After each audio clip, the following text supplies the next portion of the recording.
Hello, welcome back to my channel again. Ngayon ay Lunes, October 6, 2023 mga tinda.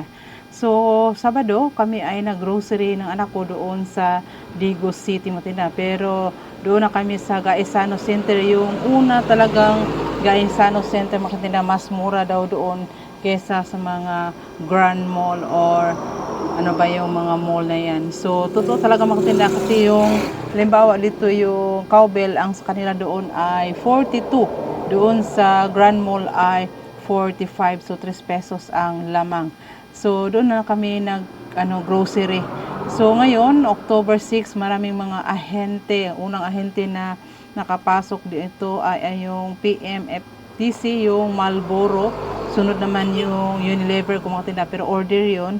So, at saka naggrocery na rin ako ng konti-konti dito sa aming wholesale. Hindi to talaga na kumpleto yung pag-grocery namin noong Sabado. So, kami ay nag-arkila lamang ng mga loaf bread na sasakyan makatinda. Yung maliit ba na van, ang tawag namin dito ay loaf bread.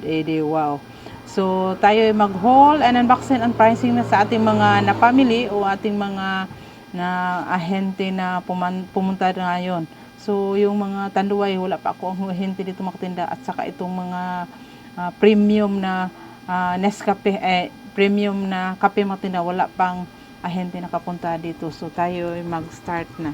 So, kapag grocery tayo kahapon sa GSK, sana na naman ako nag-grocery makatinda dahil may nagsabi na mas mura daw doon. So, 3 case na sito, at saka mga Hinebra, at saka mga mojito, at saka mga 3 case na bar na sabon, Champion, Kala, at saka itong Pride na blue. So, yun lahat makatina yung na pinag-grocery ko, na display ko na yung iba, isang case na holiday corn beef, at saka itong mga pulbos, at saka sa ilalim yung mga sabon, at saka ito naman ay anong laman nito ay basta nakaubos ako makatinda na 28,000 mahigit yung pinag-grocery ko. Kami ng kilala kami ng masasakyan matinda itong maliit na tura-tura. Ito ay mga school supplies ito. Ito ay mga school supplies, mga plastic. Nagbenta na rin ako ng mga calculator. May mga nag-order at saka itong mga sign pen. Yun lahat ang mga grocery ko. At saka mga iba din mga ito ay 20 na piraso itong suluhulo. Malakas to sa aking unang tindahan. Ito, kunting grocery, walang ahente na nakapunta pa sa aking tindahan dito. At saka itong margarine, 30 na piraso ito. Malaki. Maraming naghanap nito. Itong Star Margarine, 31 na ang capital. Benta ko niyan ay 34 pesos yung tinutubo ko. Isang case na ito na ito, wala pa akong ahente nito, yung premium. So, na-display ko na yung iba doon sa lagayan. Ito ay mga lights. Ito makatinda mga lead. Pinda na rin ako itong mga ilaw. Mga daming ilaw. At saka mga plastic na ito. Lagayan ng mga spaghetti. May mga nag-order nito. So, 20 na piraso yung binili ko kasi mas mura. 20 na 25 yung isa. So, benta natin ng 29. At saka mga doon na mga mga plastic cups. So, dagdagan pa natin yan para sa darating na Pasko. Maraming magluluto o magtitinda. So, kailangan ng mga cups na yan mga tinda. Dumating ang Del Monte na kumuha lang ako ng 4 nitong mga malalaki. Tag 252 yung isa. So, 18% natin ito. At saka dumating din yung mega blusa niyan lahat. Oh. Galing yan sa Malita. Kumuha ako ng 5 yung red at saka 5 yung pula na medyo 23.90 na yung capital makatinda yung tinapa. So, bigay natin ng 25 at saka yung today. So, puntan sila. Kumuha lang ko ng 4. Dami pa akong stocks na i-arrange ng tinda. Oh. Nagkagulo-gulo na ang aking tindahan. O, hindi pa ko pa na tapos mag-arrange. Ay, naku, kulang mag-isa. Nila, nakapack siya. 5 ang kinuha ko at 5 yung green. So, nakasave daw tayo ng 6 pesos bawat pack nito. So, promo daw dito. Kasi ang mahal na ng mga tinapa mga katinda. Ako ay binabalot ko itong mga Eden cheese ng cellophane at saka itong Nestle cream mga katinda. Para hindi ito makapasok yung alikabok. Yan ang dahilan na medyo mag-faded yung mga kulay dahil sa alikabok. Baka makapasok pa yan sa loob. So, minabuti ko ng sinusulupin yun bawat isa. Doon ko na nilagay. Oh. Ang daming alikabok dito sa bago kong tindahan. Kasi daanan ng mga bus, mga sasakyan na along the highway kasi tayo. So, mas mabuti na balutin natin ng cellophane para safety yung item. Para prepare na yan sa Pasko at sa bagong taon. Itay natin itong pinag-grocery. Grocery na rin ako kang Jomuski dito sa malapit na wholesaler. Itong tanduay talaga almost mag 5 months na ako dito o 4 months. Hindi talaga ako napagdaan-daanan lang ako sa mga tanduay matina. Parang nakabuking siguro yun. O ano ba yan? So kumuha na lang tayo ng isang dosena na ang bigay nila ay medyo mahal na, 70. So benta natin to ng 75 only. Tsaka mga battery na ang tagal makabalik pala itong mga ahente.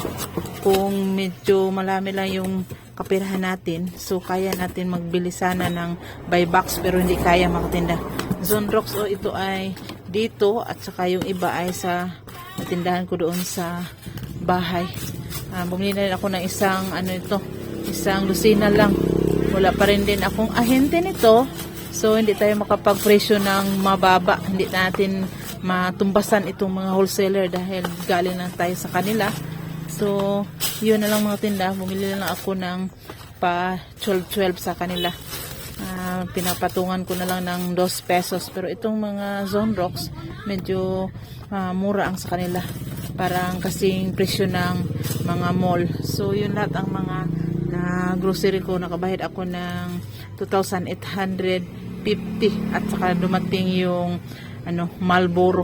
Kumuha lang ako ng 3 rim dahil sa mga wholesaler medyo may mga anomalya itong Marlboro nila.